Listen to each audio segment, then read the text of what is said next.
বলে মানুষের রূপে বাস করছিল। তারা প্রেম ও আনন্দে মগ্ন ছিল, কিছুই তাদের বাধা দিচ্ছিল না। সেই মুহূর্তে একজন রাজা একটি হরিণ শিকার করছিলেন। হরিণের দিকে তীর নিক্ষেপ করার সময় তিনি তীর ছুড়লেন, কিন্তু হরিণ পালিয়ে গেল। তীরটি গিয়ে মানুষের রূপে থাকা সেই সাপের বুকে বিঁধল। সাপের সঙ্গিনী স্থির হয়ে গেল এবং তীরের দিকে তাকিয়ে রাজাকে তার ঘোড়ার উপর ধনুক হাতে দেখল। সে তৎক্ষণাৎ সত্য বুঝল। রাজাও হতবাক হয়ে গেলেন। এই নির্জন জঙ্গলে একজন পুরুষ ও নারী কি করছে? তীর লাগার কিছুক্ষণ পরই সাপটি তার প্রিয়তমার কোলে শেষ নিঃশ্বাস ত্যাগ করল। সাপের সঙ্গিনী একটি মর্মান্তিক চিৎকার করল, যা জঙ্গলের নীরবতা ভেঙে দিল। তার চিৎকারে দুঃখ ও কষ্ট ছিল। রাজা দোষী বোধ করে ও বিচলিত হয়ে তার ঘোড়া থেকে নেমে তাদের দিকে এগিয়ে গেলেন, কিন্তু এক পা এগোতেই তিনি দেখলেন মৃত সাপের দেহ মানুষের রূপ থেকে তার আসল সাপের রূপে ফিরে গেল। পৃথিবী তার পায়ের নিচে কেঁপে উঠল। তিনি বুঝলেন তিনি কোনো মানুষকে মারেননি, বরং একটি পৌরাণিক সাপকে হত্যা করেছেন, যারা মানুষের রূপ নিতে পারে। সাপের সঙ্গিনী তার স্বামীর মৃতদেহ জড়িয়ে আরও ভয়ঙ্কর চিৎকার করল। তারপর মাথা তুলে বলল, হে পাপী মানুষ, আমি যেমন এখন আমার স্বামী হারানোর কষ্ট ভোগ করছি, তেমনি একদিন তোমার স্ত্রীও এই কষ্ট ভোগ করবে এবং আমার মতো কাঁদবে। রাজার মুখ ফ্যাকাশে হয়ে গেল।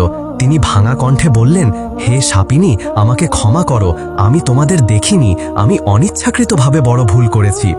কিন্তু সাপিনী তার জ্বলন্ত চোখে তাকিয়ে বলল, হে অপরাধী, তুমি যা করেছ তা ভুল নয়, অপরাধ।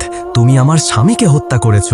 আমি শপথ করছি 9 দিন পর উৎসবের দিনে আমি নিজে এসে তোমাকে ধ্বংসন করব এবং আমার স্বামীর মৃত্যুর প্রতিশোধ নেব। রাজার হৃদয় ভয়ে কেঁপে উঠল। তিনি দুঃখে ভেঙে পড়ে প্রাসাদে ফিরলেন। রানী তার ফ্যাকাশে মুখ দেখে উদ্বিগ্ন হয়ে বললেন, হে প্রভু, শিকার থেকে ফেরার পর থেকে তুমি এমন দেখাচ্ছ যেন মৃত্যু দেখেছ। রাজা তাকে পুরো ঘটনা বললেন। রানী হতবাক হলেন, কিন্তু তিনি তাকে তিরস্কার না করে দৃঢ়ভাবে বললেন, চিন্তা করো না হে প্রভু, ওই সাপিনী তোমার কাছে আসার আগে আমি আমার জীবন দিয়ে তোমাকে রক্ষা করব। আমি বেঁচে থাকতে কাউকে তোমার ক্ষতি করতে দেব না। পরদিন রাজা ও রানী অনেক হাকিম ও ধর্মযাজকের কাছে তাদের সমস্যা উপস্থাপন করলেন, কিন্তু কেউ সন্তোষজনক সমাধান দিতে পারল না। 8 দিন এভাবে কেটে গেল, কোনো শান্তি ছাড়াই। 9ম দিন উৎসবের দিন, যে দিনে সাপিনী প্রতিশোধ নিতে আসার শপথ করেছিল, প্রাসাদে শোকের পরিবেশ বিরাজ করছিল। রাজা নিজেকে তার ঘরে বন্দী করে রেখেছিলেন তার ভাগ্যের অপেক্ষায়।